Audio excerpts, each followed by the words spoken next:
So recently, I've been getting a lot of questions and DMs over on IG about, hey, how do you pair this scope up with a $9,000 scope? How do you pair this up with such and such? Versus. And it's extremely hard to do that because every single scope is different. If you know anything about thermals, you're going to know immediately that it's extremely hard to try to compare a scope to another scope. Everybody's budget is different. Everybody's shooting techniques are totally different. Everybody's hunting situation is a little different. Their rifle setups are a little different. It's really, really, really hard to be doing those types of videos, and I refuse to do that because of those situations. I work with a lot of guys in this industry. You know, I get to shoot Trijicons, I get to shoot the Pulsars, I get to shoot the IRAYs, I get to shoot BAE. Guys, we can go down a list with the different thermal optics and night vision equipment that I get to use.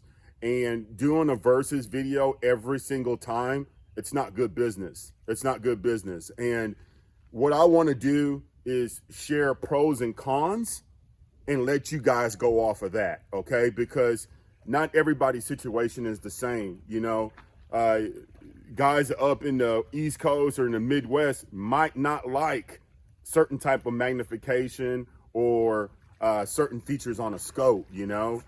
Even the housings are a little different on a lot of these scopes. Some are heavier than the others.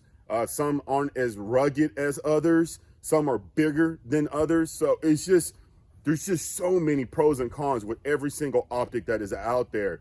Just because a scope costs $9,000, it doesn't mean it's the best scope. It does not mean it's the best scope. Guys, that's just where I'm going. And I think that's the right way to move forward here on YouTube. Again, we're just going to get straight to the point, and we're going to talk about the RL42.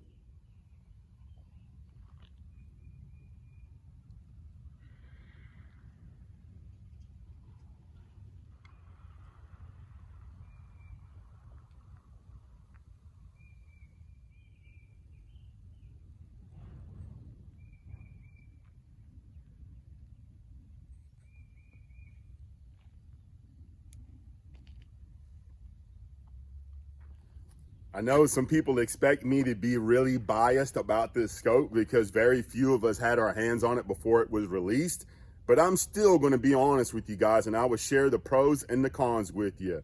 Let's talk about some of the pros, and then we'll talk about the cons, and then I'll share some footage with you guys. The thing that I do like about the scope is the sheer size of it. Any specifications that you want, any specs, feel free to look online. All the specs are going to be there. I don't know it off the top of my head. But I do like the size of it, and I do like the weight. It's a little heavy, but it's very rugged. It's not a poly housing. It's like an aluminum housing, and so it's very rugged.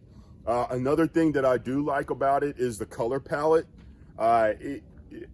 Every scope is a little different, and I'm not going to name the different companies, but I've been behind some other scopes where black hot and white hot was the poorest. White hot and black hot was the weakest palette on their scope, which doesn't make any sense to me. I think every thermal scope out there, and this is just me speaking from experience, I think your black hot and your white hot should be your strongest features on your scope. That's what we usually use is black hot, white hot. I know a lot of folks out there like other palettes, but I think those are, they're not priority. I think black hot and white hot should be superior on every thermal scope. The black hot on this scope is superior, and when I mean superior, I mean it's better than some $9,000 scopes that I've been behind, and better than $8,000, $7,000, $6,000 scopes. This has the best black palette I've ever seen, and I continue to stay behind it. I don't even use the other palettes. The RH50, the best palette on that, I believe, is Highlight. Another thing that I do like is the magnification. Base magnification is 4x. Why do I like that so much? Because I don't use magnification. If you look at any of the footage I've ever used, if I need magnification, I will use picture-in-picture, which they do have on this scope, but I don't use it because I have the 4x. You know, the reason why I don't use the magnification, when you start getting up into magnification, one, I like to track the animals when they're running. And when you're up in the 6 and 8 magnification and you got a group of pigs running around, it's extremely hard to track them when you're up that high in magnification. And another reason is the image quality. Video means a lot to me because I'm sharing that content with you guys. And when we start getting up into that higher magnification, the image gets really distorted. And it doesn't matter what thermal you're behind. We can be behind a halo, a REAP, an IR. It doesn't matter. When you start getting up into that magnification, the image is not as clear as it was when it was at base magnification. Features. So operating the scope for me is really easy. It's not hard. I was really intimidated in the past when I first got into thermals. Man, I need help sighting this thing in. Sighting in is extremely easy. You have an X and a Y axis. It's not that difficult, but what I do like is how fine the increments are. So I really have this rig dialed in, and I've been behind other scopes in the past where you're trying to get your zero as good as you can, and you just make one little movement to the right and it just jumps over a ½ inch. And then you try to go back to the left and you got another full ½ inch movement to the left, left and right. But you're going back and forth and you're never getting that exact zero that you want. And that was very frustrating for me. With the IRAY, I don't see that being an issue. The buttons are very easy to use.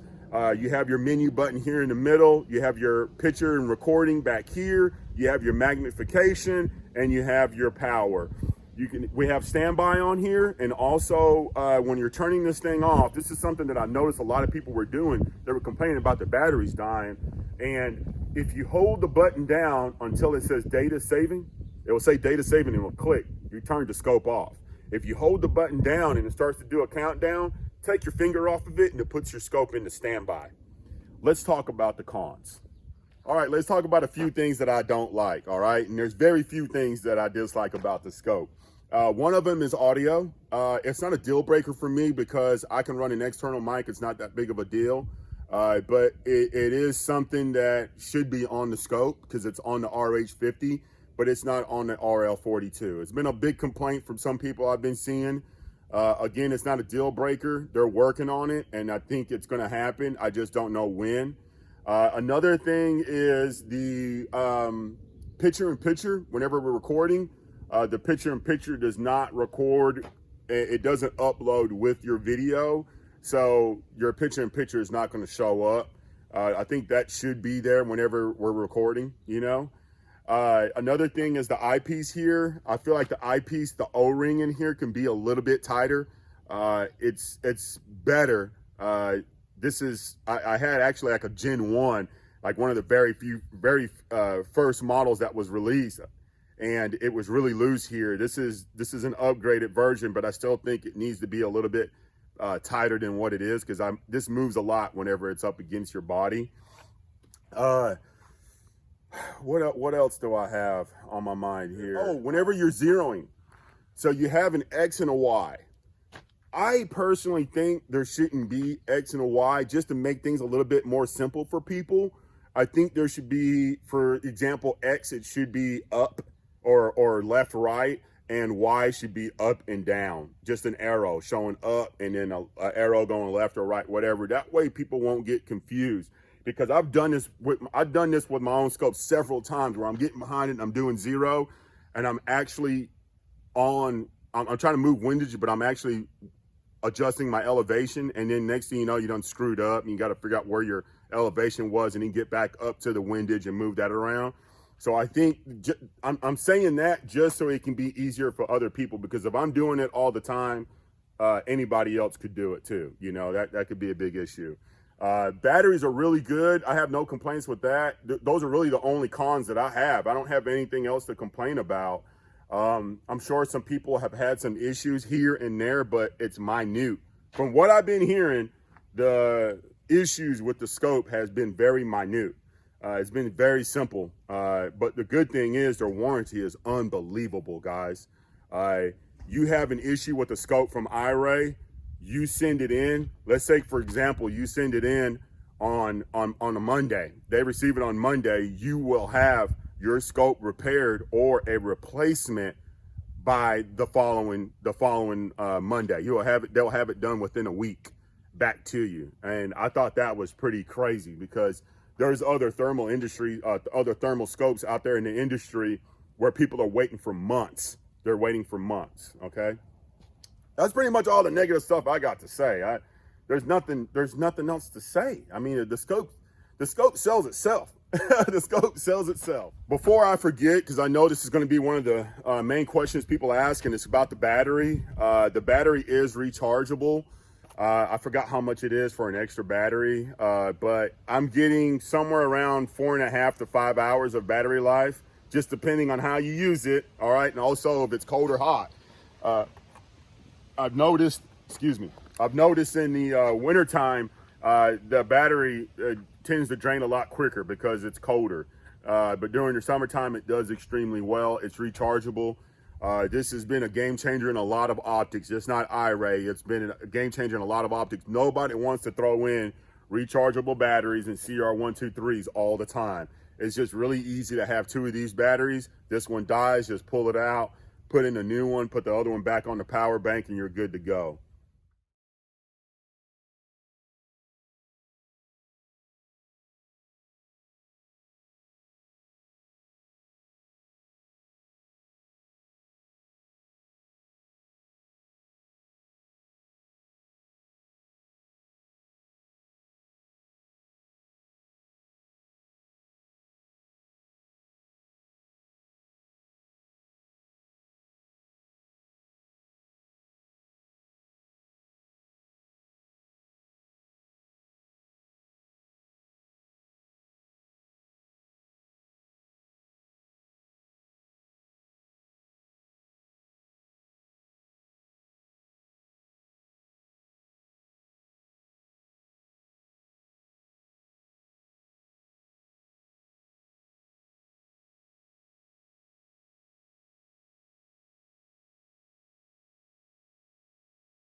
They are tough. They are tough.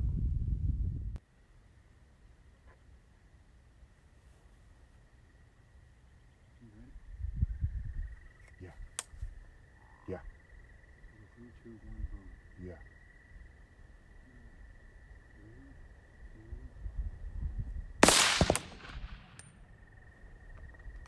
Look at all those pigs in the background. Look at all those pigs back there.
Another good thing about IRAY is uploading your videos. The app is extremely easy to use. You can download the app on your iPhone if you have. I got the iPhone. I just downloaded the app, and in the field, it happened last night. Me and Tyler were out hunting. Tyler shot a pig. I could have swore I hit that same pig. Quickly, he was able to upload the video onto his app. Here, let's check this out. Sure enough, he hit the pig. I didn't. I hit the pig behind him. And it's really quick in the field. You're just connected to your Wi-Fi and you're good to go. A lot of people claim they have Wi-Fi and these apps and all that, and it's a pain in the butt. Next thing you know, you have to wait till you go home and plug your thermal into the computer. You don't have to do that with IRAY. Get the video that you want off of your thermal onto your app, and then you can see it there in the app immediately, and it will save it. It will save it in that app. So when you go to your videos, every single video that you have uploaded from the scope will be saved in your app. This is one thing that I will say. If you have a ton of files on here, I suggest you clear them. I suggest you clear them, because if you have too many files on here, for example, whenever I noticed I was having a problem, I think I had like a dozen files on here. Each file can hold, I can't even tell you how many videos. There was a night that I was out with Esty and I had close to 10 videos just on one file. And so if you have a dozen files with, just to say, a dozen videos per file, you're taking up a lot of storage on this scope. And the issue that I was having was the scope was fine. It was working just fine. But whenever you tried uploading the video would jump. It would be real skippy and choppy. It wasn't a smooth reel. And that was happening because there was too much on the file. Thanks to Rich at UNV was the one that figured that out. But once we figured that out, I was like, okay, so as soon as I got enough, if I got like 4 or 5 files on there, the videos that I want, I will hurry up and upload it onto my app, and then I'll just delete the files. Problem solved. That's pretty much all I wanted to say. I got some more stuff that I want to talk about, and we'll talk about that with the other model, the RH50. They're working on 2 other scopes as well. You know, I know there's going to be a lot of bad mouthing. I know there's going to be some people just hating for some reason, but man, there's new stuff coming out every year. There's new stuff coming out every year, and the industry is just growing and getting better and better. IRAY's just putting their foot in the water, and I'm not saying a damn thing, all right? I'm not saying it's going to happen, but you've seen the IRAY 1280. You've seen the IRAY 1280. I've shared that footage, and I got this feeling that things are about to get even better in the future, because they're just testing, they're just putting their foot in the water and seeing what this industry is all about. So I'm really stoked to see what's to come. You know, I'm really stoked to see what's to come. I've been extremely comfortable with this setup. My confidence level has been up at another level that I've never been before. And, you know, yeah, I'm shooting, this rig is unbelievable. The rifle alone is unbelievable. But when you're behind an optic and a rifle that you're extremely comfortable behind, I mean, you can pull off some amazing shooting. And just recently, I've been shooting well, and I'm comfortable, and that means everything to me. If you're not comfortable behind your thermal or your scope, you're not going to perform. You're not going to perform. So I'm really happy with this setup. I love my ARs. I still love my ARs. I still hunt with them, but this is my main squeeze right now, for right now. We got another build going on right now as well, so we'll see how that one turns out. If you guys like what you see, please hit the like button, get the subs going, get the notifications going, and I will see you guys in the next vid.